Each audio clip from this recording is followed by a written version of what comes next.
حسین کی شہادت یا پھر اس سے پہلے کتنے بھی بہت سے لوگ شہید ہوئے، آخر شہادت کیا چیز ہے؟ شہادت ہے کیا چیز جس کے بارے میں بہت ساری تاکیدیں آئی ہے؟ یہ شہادت اتنی عظیم نعمت ہے، اتنی بڑی نعمت ہے کہ اللہ تعالیٰ نے اس کائنات کو جو بنایا اور اس کائنات کے اندر جنت کی جتنی نعمتیں ہیں، زمین کے اندر جتنی نعمتیں ہیں، آسمانوں میں جتنی نعمتیں ہیں، فضاؤں میں جتنی نعمتیں ہیں، ان تمام نعمتوں میں اللہ تعالیٰ نے سب سے معزز اور سب سے برکت اور سب سے عظیم نعمت جو رکھی ہے وہ شہادت رکھی ہے۔ اسی بنیاد پر نبی پاک صلی اللہ علیہ وسلم بھی اس کی تمنا فرمایا کرتے تھے کہ ان اقتل فی سبیل اللہ ثم احیا ثم اقتل ثم احیا ثم اقتل، کہ کاش میں بھی اللہ کے راستے میں شہید کر دیا جاؤں، پھر زندہ کیا جاؤں، پھر شہید کیا جاؤں، پھر زندہ کیا جاؤں۔ یہ اتنی عظیم نعمت ہے کہ حضرت عمر فاروق دعا فرمایا کرتے تھے، اللہم انی اسألک شہادتا فی سبیلک، اللہ اپنے راستے میں ہمیں شہادت نصیب فرما۔ یہ اتنی عظیم نعمت ہے کہ حضرت عثمان غنی دعا فرمایا کرتے تھے، اللہم احیینی سعیدا و امتنی شہیدا، اللہ ہماری زندگی کو پاک باز بنا اور ہمیں شہادت نصیب فرما۔ یہ شہادت بہت عظیم چیز ہے، اسی وجہ سے تمام کے تمام حدیث پاک کے اندر آتا ہے کہ اللہ کے رسول صلی اللہ علیہ وسلم نے فرمایا کہ شہید جب شہادت کے قطرے پر آتا ہے اور اس کے شہید کا خون زمین پر گرنے سے پہلے اللہ تعالیٰ اس کی پوری مغفرت فرما دیتے ہیں، اس کی ساری مغفرت ہو جاتی ہے۔ اور شہادت والے جب شہید ہوتے ہیں، ابھی ان کی روح نکلتی نہیں، ابھی عالم نزع کے اندر ہیں اور اس کے سامنے سے سارے پردے اٹھا دیے جاتے ہیں، اللہ کا دیدار ان کو نصیب ہو جاتا ہے۔ اتنی بڑی شہادت یہ عظیم چیز ہے۔ اللہ تبارک و تعالیٰ نے جو انعامات کے 4 طبقے رکھے ہیں وہ 4 ہیں قرآن پاک کے اندر، فَأُولَٰئِكَ أَنْعَمَ اللَّهُ عَلَيْهِم مِّنَ النَّبِيِّينَ وَالصِّدِّيقِينَ وَالشُّهَدَاءِ وَالصَّالِحِينَ۔ یہ 4 طبقے ہیں جن پر اللہ نے انعام فرمایا ہے۔ پہلا طبقہ ہے نبی کا، دوسرا طبقہ ہے صدیق کا، اور تیسرا طبقہ ہے شہداء کا، اور چوتھا طبقہ ہے صالحین اور نیک لوگوں کا۔ پہلا طبقہ نبی کا دروازہ بند، اور نبوت ایک ایسی چیز ہے کہ کسی کی محنت کی وجہ سے یا کوئی یہ چاہے کہ اب محنت سے اس چیز کو حاصل کر لے تو حاصل نہیں کر سکتا، کیونکہ اللہ تعالیٰ جس کو اپنی نبوت کے لیے انتخاب فرماتے ہیں کہ یہ میرا نبی ہوگا، اسی کو نبوت ملتی ہے، اس کے علاوہ کسی کو نہیں ملتی۔ دوسرا درجہ صدیق کا ہے، صدیق کا بھی مرتبہ ختم ہے، کیونکہ نبی کے ساتھ صدیق ہوتا ہے، تصدیق کرنے والا ہوتا ہے۔ نبوت ختم، نبی گئے تو صدیق بھی ختم، نبوت نبی پاک پر ختم ہے تو صدیقیت ابو بکر پر ختم ہے۔ اب نہ مقام نبوت آ سکتا ہے نہ مقام صدیقیت ہے۔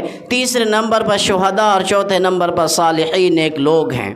اللہ کے نبی دعا فرما رہے ہیں کہ اور تمنا فرما رہے ہیں کہ میں شہید ہو جاؤں۔ ایک چیز سمجھنے والی چیز ہے کہ نیچے والے لوگ اوپر جانے کی تمنا کرتے ہیں، اوپر والے لوگ نیچے کی تمنا کیسے کر رہے ہیں؟ یہ تو سمجھنے والی چیز ہے۔ شہادت تیسرے نمبر پر، نبی کا مقام پہلے نمبر پر، نبی تمنا کر رہے ہیں تیسرے چیز کی، حالانکہ ہوتا یہ ہے کہ لوگ نیچے ہو تو اوپر کی تمنا کرتے ہیں، ہوتا یہ ہے کہ نیچے ہو تو اوپر کی تمنا کرتے ہیں۔ اس میں یہ راز ہے کہ اللہ آپ نے مجھے نبوت عطا کی، نبوت میرے بس کا نہیں تھا، یہ میری محنت سے حاصل نہیں ہوا ہے، آپ نے اپنی طرف سے مجھے عنایت فرمایا ہے۔ اگر کوئی چیز نعمت محنت سے حاصل ہو سکتی ہے، ان تمام چیزوں میں جو سب سے بڑی چیز ہے وہ شہادت ہے، اس لیے میں کسبی چیز محنت کر کے وہ چیز حاصل کر سکتا ہوں جو تیرے نزدیک سب سے اوپر ہے، اب وہ شہادت ہے۔ اسی وجہ سے شہید ہونے کے لیے لوگ آگے بڑھا کرتے ہیں۔ تو لوگ یہ کہا کرتے ہیں کہ لوگوں کو مسلمان مولوی جو ہے مسلمانوں کو حور کا خواب دکھا کر کے ان لوگوں کو کہاں سے کہاں پہنچا دیتے ہیں۔ وہ حور تو بعد میں ان کو ملتی ہے، پہلے تو ان کو اللہ کا دیدار ملتا ہے۔ پہلے ان کو اللہ کی نعمتیں ملتی ہیں، نزلا من غفور الرحیم، اللہ کی میزبانی ملتی ہے، یہ مہمان ہو کر کے جاتا ہے وہاں۔ آپ کے یہاں حاجی صاحب آتے ہیں، حج کر کے آتے ہیں، کیا دیکھ کر کے آتے ہیں؟ وہ بیت اللہ دیکھتے ہیں۔ بیت اللہ کا مطلب اللہ کا گھر، وہ اللہ کا گھر دیکھ کر کے آتے ہیں، بیت اللہ دیکھ کر کے آتے ہیں، آپ اس کا استقبال کرتے ہیں، آپ ان کو مبارکباد دیتے ہیں۔ کیوں آپ ان کو کیوں مبارکباد دے رہے ہیں؟ تو کہا جاتا ہے کہ اللہ کا گھر دیکھ کر کے آئے ہیں، اس وجہ سے ہم ان کو مبارکباد دے رہے ہیں۔ جو اللہ کا گھر دیکھ کر کے آئے وہ مبارکباد کا مستحق ہے، تو جس نے شہادت کے وقت خود خدا کو دیکھ رہا ہو اس پر ماتم اور غمزدگی کی کیا بات ہے؟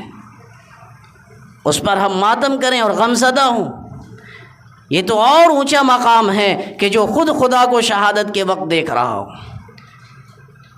جب شہید ہوتا ہے تو اللہ سارے پردے کھول دیتے ہیں اور پھر اللہ کا دیدار ہوتا ہے۔ حدیث پاک کے اندر ہے کہ جب جنتی جنت میں چلے جائیں گے، اللہ تعالیٰ پوچھیں گے بتاؤ تمہیں کس چیز کی ضرورت ہے، کون سی نعمت ہے جو میں نے تمہیں نہیں دی، بتاؤ تمہاری خواہش پوری کی جائے گی۔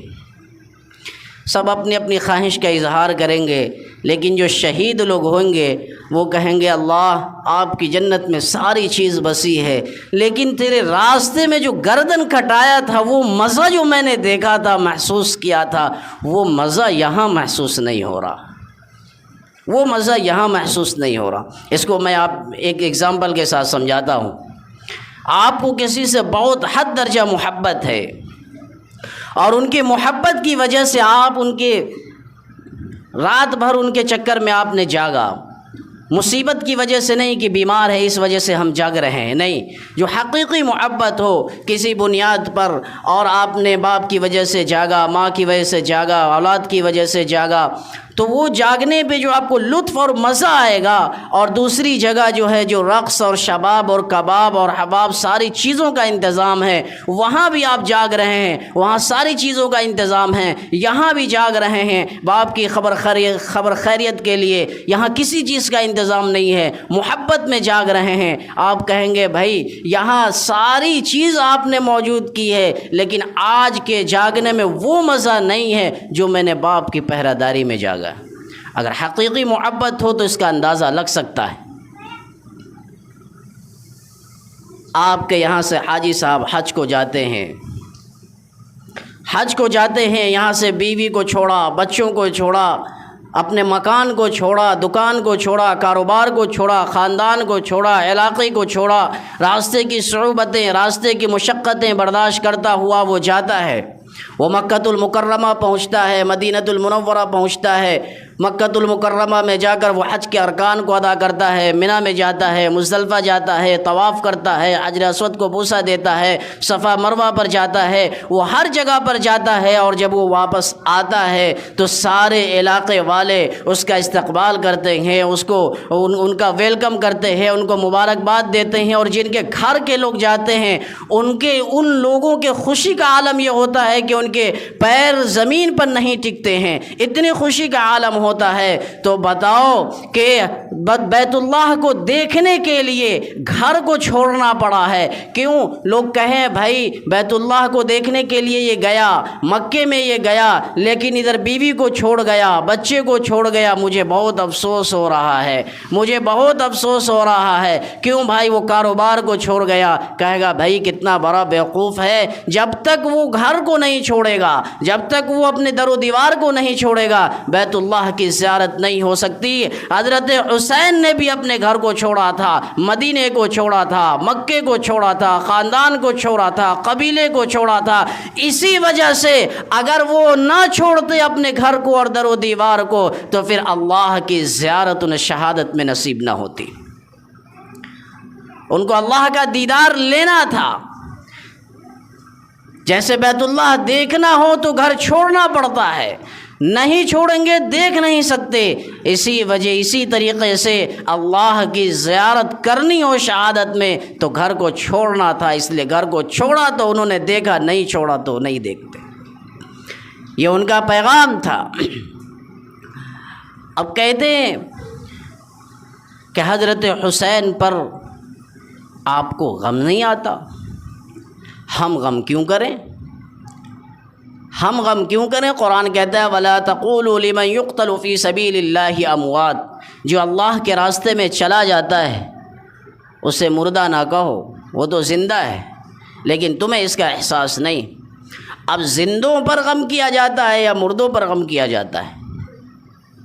کا ایک سوال، چلیے ٹھیک ہے، ہم نے مان لیا کہ ہم نے حضرت حسین کی شہادت پر غم نہیں کرنا ہے، لیکن وہ جو تڑپ رہے ہیں، جب ان کی جان جا رہی ہے، دشمنوں نے جب ان پر خنجر اور تلوار چلائے، اس وقت ان کو تکلیف ہوئی، کیا ان کی تکلیف کا احساس دیکھ کر کے ہمیں غم نہیں ہونا چاہیے؟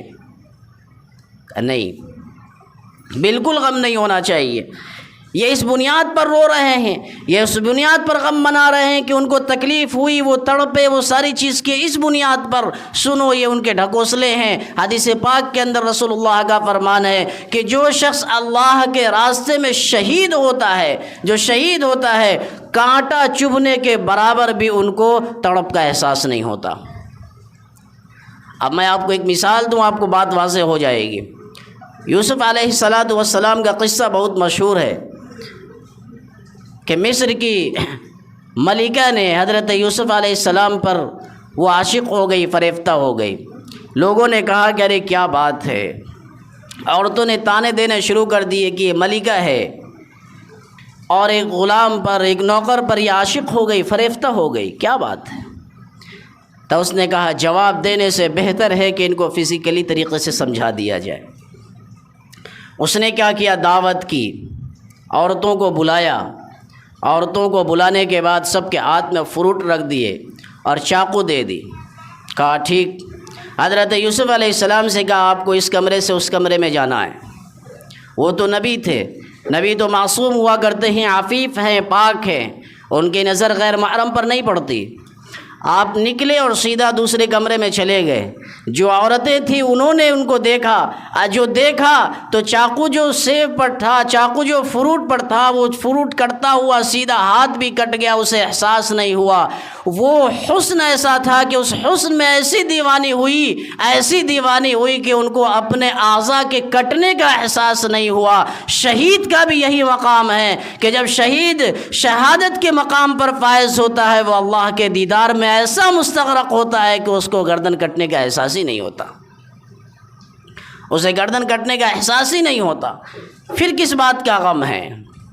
اگر واقعی میں حسینی ہے اور حسین سے نسبت ہے تو پھر اس دن آپ روزے رکھیں۔ حسین سے اگر نسبت ہے تو نماز کی پابندی کریں، اگر حسین سے نسبت ہے جو جھوٹ سے پاک رکھیں۔ اب رمضان کا، محرم کا چاند نکلتے ہی لوگ روزے رکھنا، 1 محرم سے روزے رکھنا شروع کر دیتے۔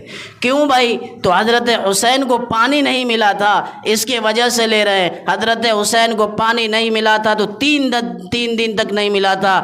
دھوکے بازو، صبح کھاتے ہو، شام بھر بھوکے رہتے ہو، پھر شام میں ٹھوس لیتے ہو۔ یہ کون سی محبت ہے؟ یہ کون سی محبت ہے؟ 72 گھنٹے تک پانی نہیں ملا تھا، 72 گھنٹے تک خاموش رہ کر کے دکھاؤ تو سمجھے ہے تو حسین سے محبت ہے۔ گردن پر تلوار ہے، سجدے میں سر ہے، آج تمہارے ساری عیش و آرام ملا ہوا ہے تب بھی نماز کو نہیں آتے ہو۔ یہ کون سی محبت ہے؟ اپنے خاندان کو، اپنے گھر والوں کو انہوں نے قربان کر دیا ہے، لیکن اپنے بیٹے تک یہ نہیں کہہ سکتے کہ نماز پڑھنے کے لیے چلو۔ یہ کون سی محبت ہے؟ اگر واقعی میں حسینی ہو تو پھر حسین کے نقش قدم پر چلو تو حسینی بنو گے، ورنہ حسینی نہیں بنو گے۔ حسین کا پیغام یہ نہیں ہے شربتیں پلا دینے۔ شربتیں کیوں بانٹ رہے ہیں؟ 10 محرم کو شربتیں بٹتی ہے، سبیلیں لگتی ہے، کیا ہے؟ تو حضرت حسین پیاسے تھے، سبق ہے کہ شربتیں پلاؤ۔ 1 مہینہ پہلے گرمی سے لوگ تڑپ رہے تھے، مر رہے تھے، تمہیں اتنی توفیق نہیں ہوئی کہ خدمت خلق کی وجہ سے کہیں پر اسٹیشن پر، کہیں پر بازاروں میں اس طریقے کی سبیلیں لگائیں کہ کم سے کم آتے جاتے مسافروں کو پانی مل سکے۔ کتنے لوگ گرمی کی وجہ سے مر گئے، کہاں چلا گیا تھا حسینی خدمت؟ یہ سارے کے سارے ڈھکوسلے اور ڈرامہ بازیاں ہیں جو دین کے نام پر لوگوں نے شروع کیا ہے، اور یہ ساری چیزیں شروع کی ہوئی شیعوں کی ہے اور کسی کی ایجاد نہیں ہے۔ یہ تمام کی تمام چیزیں خرافات ہیں، نماز نہیں، روزہ نہیں، قرآن نہیں، ذکر نہیں، کتنے لوگوں کا حق مارا ہوا ہے، زمین مارا ہوا ہے، بہن کو زمین میں حصہ نہیں دیا، بھائی کا زمین میں حصہ کھایا ہوا ہے، لوگوں سے تکلیف ہے، ایک دوسرے کا دل دکھایا ہوا ہے، اور سوچ رہے محرم کے 10 روزے رکھ لیں اور ربیع الاول کے جلوس میں گھوم لیں، اس سے مغفرت ہو جائے گی، اس سے مغفرت ہو جائے گی؟ اس سے ہرگز مغفرت نہیں ہونے والی ہے۔ کہیں بھی اللہ کے رسول کا فرمان نہیں ہے کہ ایک محرم سے روزے رکھو 10 محرم تک۔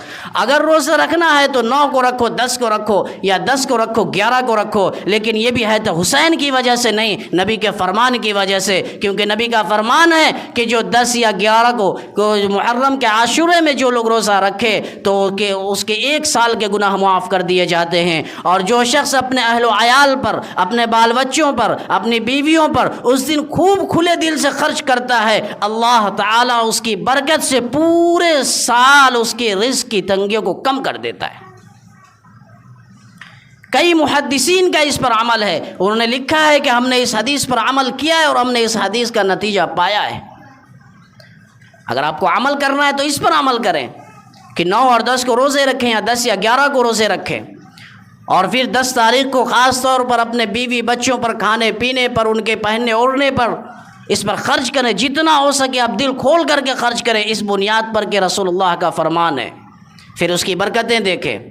لیکن اس دن خرچ ہوگا تو پٹیوں پر، اس دن خرچ ہوگا تو لاٹھیوں پر، اس دن خرچ ہوگا تو گٹکوں پر، اس دن خرچ ہوگا جس دن حضرت حسین نے یہ سبق دیا کہ اسی دن کائنات کے اندر حق و باطل کی جنگ تھی، اور اسی دن کائنات کے اندر زمین و آسمان نے یہ دیکھ لیا تھا کہ یہ واقعی نانا کا نواسا ہے، یہ واقعی فاطمۃ الزہرا کا یہ بیٹا ہے، یہ واقعی فاتح خیبر علی المرتضیٰ کا بیٹا ہے، اس کے اندر واقعی نانا کا خون چل رہا ہے، کہ جس نے ساری مصیبتوں برداشت کرنے کے باوجود، ساری تکلیفیں برداشت کرنے کے باوجود اپنی گردن کو کٹانا تو پسند کیا تھا، لیکن باطل کے سامنے جھکانا پسند نہیں کیا۔ آج ہم باطل کا ہی تو کام کر رہے ہیں، جتنے بھی سبیلیں لگتی ہے، یہ جتنے بھی تعزیے نکالے جاتے ہیں، یہ جتنے بھی شربتیں بنائی جاتی ہیں مختلف قسم سے، اور جتنے بھی خرافات ہوتے ہیں، اور یہ کیا کہتے ہیں، وہ کھچڑا بنایا جاتا ہے، یہ تمام کی تمام چیزیں وہ خرافات ہیں جن کی وجہ سے آپ کے اوپر عذاب تو آ سکتا ہے، آپ گرفتار ہو سکتے ہیں، پوچھ تو ہو سکتی ہے، لیکن اس بنیاد پر آپ سمجھے کہ ہم کو ثواب مل جائے، ہرگز نہیں مل سکتا، ہرگز نہیں مل سکتا۔